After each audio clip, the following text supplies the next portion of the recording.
আসসালামু আলাইকুম। ইসমত মিলি স্বাগত জানাচ্ছি এনটিভির দেশের খবরে। বুধবার প্রধান নির্বাচন কমিশনার এএমএম নাসির উদ্দিনের ভাষণ রেকর্ড করতে বাংলাদেশ টেলিভিশন ও বাংলাদেশ বেতারকে প্রস্তুতি নিতে চিঠি দিয়েছে কমিশন। বিটিভি ও বেতারে সিসির ভাষণের মধ্য দিয়েই মূলত জাতীয় সংসদ নির্বাচনের তফসিল ঘোষণা করা হয়। দুপুরে নির্বাচন কমিশন সচিব আখতার আহমেদ সিসির ভাষণ রেকর্ড করার বিষয়টি নিশ্চিত করেন। বেতার ও বাংলাদেশ টেলিভিশন যাতে তাৎক্ষণিক ভাষণ রেকর্ড করে প্রচার করতে পারে সে বিষয়ে প্রস্তুতি নিতে বলা হয়েছে।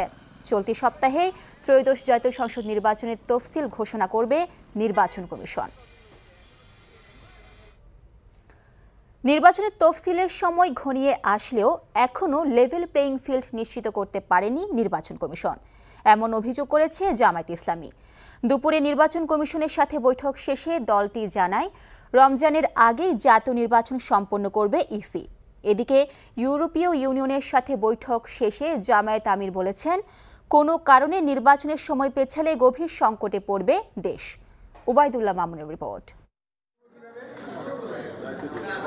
ত্রয়োদশ জাতীয় সংসদ নির্বাচনের দিন তারিখ ঘোষণা, আইনশৃঙ্খলা পরিস্থিতি, লেভেল প্লেইং ফিল্ড নিশ্চিতকরণ সহ বেশ কিছু বিষয় নিয়ে সোমবার নির্বাচন কমিশনের সাথে বৈঠক করে জামায়াত ইসলামী।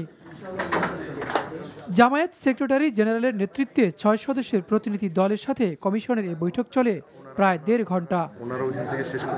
বৈঠক শেষে গণমাধ্যমের সাথে কথা বলেন দলের সেক্রেটারি জেনারেল।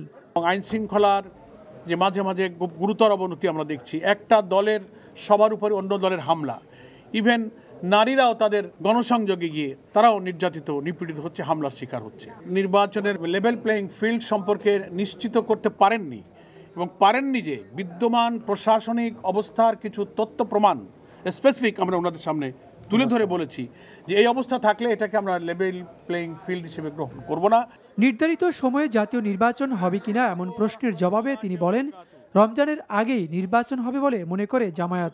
আশঙ্কা আমরা এখন ফিল করছি না। ওনাদের সিদ্ধান্তের যে কথা জানালেন তাতে আমরা ওনাদের উপরে আস্থা রাখতে চাই। তবে ইউরোপীয় ইউনিয়নের ঢাকা অফিসে 8টি দেশের দূতদের সাথে সৌজন্য সাক্ষাৎ শেষে জামায়াতে ইসলামীর আমির ডাক্তার শফিকুর রহমান গণমাধ্যমকে বলেন, জামায়াত নিজের দলের জন্য নয় বরং মানুষের জন্য রাজনীতি করে। এছাড়া নির্বাচনের আগে যারা টুপি ও তসবি নিয়ে ঘুরে বেড়ায় তারাই ধর্মকে ব্যবহার করছে বলেও অভিযোগ করেন জামায়াত আমির। আমরা মনে করি যে ফেব্রুয়ারির ঘোষিত এই টাইমলাইনের ভিতরে নির্বাচন হওয়াই দেশের জন্য একান্ত প্রয়োজন। এর সামান্য কোনো ব্যত্যয় ঘটলে দেশ দারুণভাবে ক্ষতিগ্রস্ত হবে। আমরা ধর্মকে ব্যবহার করি না। ধর্ম ব্যবহার করলে কে করে সেটা আপনারা ভালো বুঝেন। ইলেকশনের সময় নতুন করে যারা বেশি বেশি নামাজ শুরু করেন, টুপি পরেন, তসবি হাতে নিয়ে ঘুরান, ধর্মকে তারাই বোধহয় সম্ভবত ব্যবহার করেন। একই দিনে গণভোট ও জাতীয় নির্বাচন নিয়ে শঙ্কা আছে বলেও মনে করেন তিনি। Obaidullah Mamun, NTV news, Dhaka. BNP chairperson Begum Khaleda জিয়ার রোগ মুক্তি কামনায় দেশের বিভিন্ন স্থানে দোয়া মাহফিল অনুষ্ঠিত হয়েছে। নেত্রকোনায় বিএনপির মনোনীত প্রার্থী ডাক্তার আনোয়ারুল হকের উদ্যোগে ইমাম খতিব ও ওলামা মাশায়েখগণের সাথে মতবিনিময় সভা অনুষ্ঠিত হয়েছে। সভা শেষে বিএনপি চেয়ারপারসন বেগম খালেদা জিয়ার রোগ মুক্তি কামনায় বিশেষ দোয়া মাহফিল অনুষ্ঠিত হয়। বেগম খালেদা জিয়ার রোগ মুক্তি কামনায় প্রার্থনা এবং ত্রয়োদশ জাতীয় নির্বাচনে রাঙ্গামাটি সংসদীয় আসনের ধানের শীষের প্রার্থী দীপেন দেওয়ানের সমর্থনে রাঙ্গামাটি বড়ুয়া জনকল্যাণ সংস্থার আয়োজনে মতবিনিময় সভা অনুষ্ঠিত হয়েছে। এবি পার্টির সাধারণ সম্পাদক ব্যারিস্টার আসাদুজ্জামান ফুয়াদ বলেছেন, খুনি, চাঁদাবাজ, মাদক ব্যবসায়ী কোনো দলের নেতা হতে পারে না। দুপুরে বরিশালের রিপোর্টার্স ইউনিটিতে সংবাদ সম্মেলনে এসব কথা বলেন তিনি। ফুয়াদ আরও বলেন, উন্নয়ন কাজের সহযোগিতা চাওয়ায় তাকে হেনস্থা করা হয়েছে। রোববারে ঘটনার সময় প্রশাসনের সবাই উপস্থিত থাকলেও তারা কোনো ব্যবস্থা নেয়নি। বাবুগঞ্জের প্রশাসনের বিরুদ্ধে যদি ব্যবস্থা না নেওয়া হয় তবে এখানে ভালো নির্বাচন সম্ভব নয় বলে মন্তব্য করেন তিনি। ভোলা 2 আসনে নির্বাচনী প্রচারণায় বাধা ও গাড়ি ভাঙচুরের অভিযোগ করেছেন স্বতন্ত্র সংসদ সদস্য পদপ্রার্থী অ্যাডভোকেট মুহিবুল্লাহ খোকন। আজ সুপ্রিম কোর্টের ল রিপোর্টার্স ফোরামে আয়োজিত সংবাদ সম্মেলনে তিনি অভিযোগ করেন, ভোলা 2 আসনের বিএনপি প্রার্থীর কর্মী সমর্থকরা তার প্রচারণায় বাধা, ভয়ভীতি এবং গাড়ি ভাঙচুর চালান। এসব ঘটনায় তিনি মামলা করলেও আসামিদের গ্রেফতার করা হচ্ছে না বলে জানান। ভবিষ্যতে তিনি যাতে তার নির্বাচনী প্রচারণা নির্বিঘ্নে চালিয়ে যেতে পারেন সেজন্য প্রশাসনের সহযোগিতা চান। এদিকে মুন্সিগঞ্জ ৩ আসনে দল ঘোষিত প্রার্থী পরিবর্তন করে মোহাম্মদ মহিউদ্দিনকে মনোনয়ন দেবার দাবি জানিয়েছেন নেতাকর্মীরা। মুন্সিগঞ্জ প্রেস ক্লাবে সংবাদ সম্মেলনে এ দাবি করেন তারা।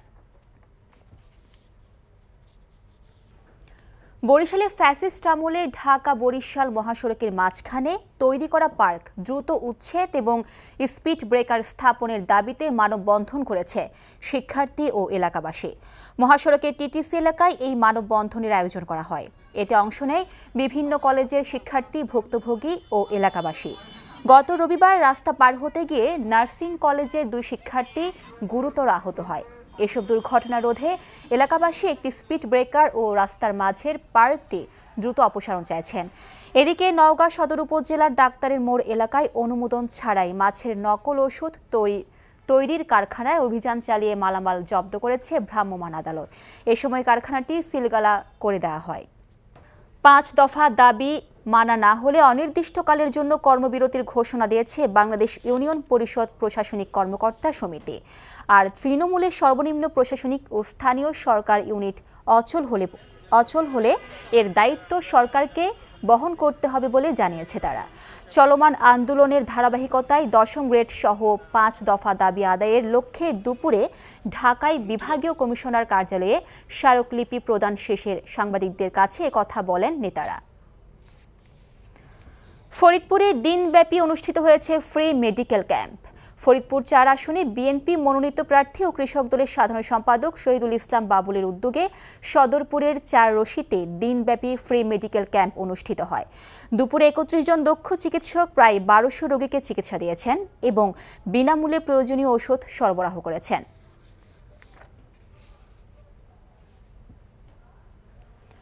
ইট পাথরের আধিপত্যে ক্রমশ সংকুচিত হচ্ছে নগরবাসীর জীবনযাপন। এসব বিবেচনায় খেলাধুলা সহ নির্মল বিনোদনের জন্য নানা উদ্যোগ নিয়েছে চট্টগ্রাম সিটি কর্পোরেশন। এসবের মধ্যে শুরুতে চালু হলো একটি আধুনিক শিশু পার্ক। চট্টগ্রাম থেকে শামসুল হক হায়দরির পাঠানো রিপোর্ট, ক্যামেরায় ছিলেন এনামুল হক। নগরীর আগ্রাবাদ জাম্বুরি মাঠের পাশেই নির্মিত হয়েছে ওয়ান্ডারল্যান্ড অ্যামিউজমেন্ট পার্ক। বর্ণিল আয়োজনে সাজানো হয়েছে পার্কটি। চালু হওয়ার পর থেকেই পার্কটিতে উপচে পড়া ভিড় দেখা যায় বিনোদনপ্রেমী নগরবাসীর।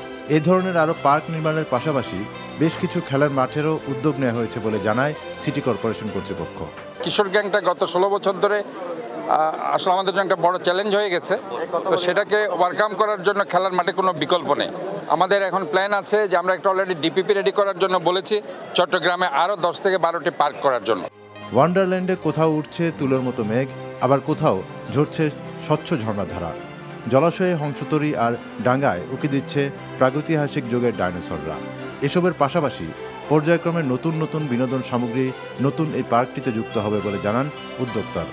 এই পার্কটাকে আমরা কিছুটা প্রতি মাসেই নতুন নতুন শো দিব। এরপর আমাদের আসবে Chinese acrobatic show, mermaid show, ice house. শিশু কিশোরদের নির্মল বিনোদন কেন্দ্র হলেও পার্কে আসছে প্রায় সব বয়সের নারী পুরুষ। ব্যস্ত নগর জীবনে এই ধরনের একটি পার্ক চালু হওয়ায় খুশি নগরবাসী। এখানে যে অনেকগুলো ডিজাইন আছে সেখানে আমার সবকিছু মিলে ভালো লাগছে।